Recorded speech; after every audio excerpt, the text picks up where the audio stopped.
जय माता रानी की आप सभी भक्तों पर माता रानी की कृपा सदैव बनी रहे। गुप्त नवरात्रि का आज तीसरा दिन माँ त्रिपुर सुंदरी को समर्पित है। इस दिन पर माँ के भक्त इनकी विधि विधान से उपासना करते हैं। यह नवरात्रि तंत्र मंत्र की साधना के लिए अत्यंत ही शुभ मानी जाती है। देवी त्रिपुर सुंदरी 10 महाविद्याओं में से एक है और इनकी आराधना से साधक को दिव्य शक्ति की प्राप्ति होती है। आज की वीडियो में आप सभी माँ त्रिपुरी सुंदरी की कथा सुनेंगे और साथ ही पूजा विधि के बारे में जानेंगे। आज की कथा अगर आप सभी को पसंद आए तो प्लीज़ वीडियो को लाइक शेयर करें। साथ ही चैनल पर नए हैं तो चैनल को सब्सक्राइब करना ना भूलें। बेल आइकन को प्रेस कर लें जिससे आप सभी को व्रत और त्योहारों से जुड़ी संपूर्ण जानकारी देखने को मिलेंगी। आज माघ मास के गुप्त नवरात्रि का तीसरा दिन है। इस दिन माँ त्रिपुरी सुंदरी को श्री विद्या उपासना की प्रमुख देवी माना जाता है। वे सौंदर्य, ऐश्वर्य और आध्यात्मिक ज्ञान की देवी हैं। इनका स्वरूप अत्यंत मनमोहक और सौम्य होता है। त्रिपुर सुंदरी देवी को राजेश्वरी और ललिता देवी के नाम से भी जाना जाता है। इस दिन माँ चंद्रघंटा की भी पूजा की जाती है। वे ब्रह्मांड की अधिष्ठात्री देवी हैं और उनकी कृपा से साधक को आत्मज्ञान एवं आदित्य शक्ति प्राप्त होती है। इस दिन की गई साधना से समस्त मनोकामनाएं पूर्ण होती हैं और जीवन में सुख समृद्धि आती है। इस दिन माँ त्रिपुर सुंदरी की पूजा करने वाले जातक को सुबह जल्दी उठकर नित्य क्रियाओं से निवृत्त होकर स्वच्छ जल में गंगा जल मिलाकर स्नान करें। इसके बाद साधारण साफ वस्त्र धारण करें। माँ के व्रत का संकल्प लें। घर के पूजा स्थल के पास विधि पूर्वक कलश की स्थापना करें और उनमें स्वच्छ जल भरें, जिससे थोड़ा सा पवित्र गंगा जल मिलाएं।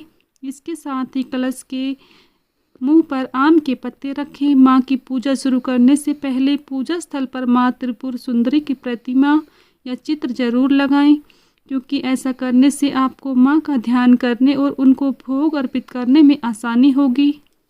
माता की प्रतिमा के सामने दीप दान और भोग लगाने के बाद एक आसन बिछाकर बैठें। इसके बाद माँ के मंत्र का जाप जरूर करें। ओम ऐं ह्रीं श्रीं त्रिपुर सुंदरी नमः मंत्र का 108 बार जाप करें। इससे माँ त्रिपुर सुंदरी प्रसन्न होंगी।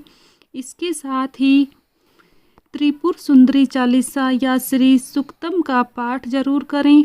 अगर आप पाठ नहीं कर सकते हैं तो किसी भी प्रोत से पाठ कराएं और कथा को ध्यान से सुनें। सबसे आखिरी में आरती करें। परिवार के सभी सदस्यों को प्रसाद वितरित करें। माँ गुप्त नवरात्रि का तीसरा दिन माँ त्रिपुर सुंदरी की आराधना करने के लिए अत्यंत ही शुभ माना जाता है। इस दिन सच्चे मन से माँ की पूजा करने से हर प्रकार की समस्याओं का समाधान मिलता है और जीवन में सफलता प्राप्त होती है। आइए अब सुनते हैं माँ त्रिपुर सुंदरी की कथा को। एक बार पार्वती जी ने शिव से पूछा, आपके द्वारा प्रकाशित तंत्र शास्त्र की साधना से जीवन के अधिव्याधि, शोक, संताप, दीनहीनता दूर हो जाएंगे, किंतु गर्भवास और मरण के असहाय दुख की निवृत्ति तो इससे नहीं होगी। कृपा करके इस दुख से निवृत्ति और मोक्ष पद की प्राप्ति का कोई उपाय बताएं। इस प्रकार माँ पार्वती के अनुरोध पर भगवान शिव में षोडशी श्रो विद्या साधनीय प्रणाली को प्रकट किया। भगवान शंकराचार्य ने भी श्री विद्या रूप में सौदासी देवी की उपासना की थी। भगवान शंकराचार्य ने सौंडे लाहरी में षोडशी श्री विद्या की स्तुति करते हुए कहा कि अमृत के समुद्र में एक मणि का द्वीप है, जिसमें कल्प वृक्षों की बारी है, नवरत्नों के 9 प्रकोटे हैं। उस वन में चिंतामणि रत्नों से निर्मित महल में ब्रह्मामय सिंहासन है, जिसमें पंचकृत्य के देवता ब्राह्मण, विष्णु, रुद्र और ईश्वर आसन के पाए हैं और सदाशिव फलक हैं। सदाशिव के नाभि से निर्मित कमल पर विराजमान भगवती षोडशी त्रिपुर सुंदरी का जो ध्यान करते हैं वे धन्य हैं। भगवती के प्रभाव से उन्हें भोग और मोक्ष दोनों सहज प्राप्त हो जाते हैं।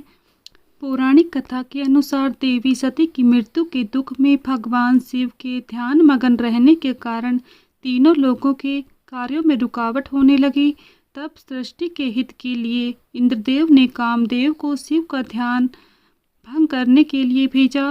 कामदेव ने शिव पर फूलों का बाण चलाया, जिससे शिव का ध्यान भंग हो गया। इससे शिव क्रोधित हो गए और तीसरे नेत्र से कामदेव को भस्म कर दिया। उसी दौरान शिव के एक गण ने कामदेव की भस्म से पुरुष आकृति की मूर्ति बनाई। उस आकृति को भांड नाम दिया गया। शिव के क्रोध से बने होने के कारण भांड में राक्षसों के गुण थे। भांडासुर ने अपनी राक्षसी शक्तियों से स्वर्ग लोक पर अत्याचार करना शुरू कर दिया। तब इंद्रदेव ने नारद ऋषि से इसका उपाय पूछा और नारद ऋषि ने इंद्रदेव को अपने मांस और रक्त से आधा देवी की पूजा करने का सुझाव दिया। इंद्र ने आधा देवी की आराधना की। आधा देवी ने माता त्रिपुर सुंदरी का रूप लिया और भांडासुर का अंत कर सभी देवताओं को मुक्ति दिलाई। कहते हैं कि तब से तांत्रिक सिद्धियों के लिए माँ देवी की साधना शुरू हुई।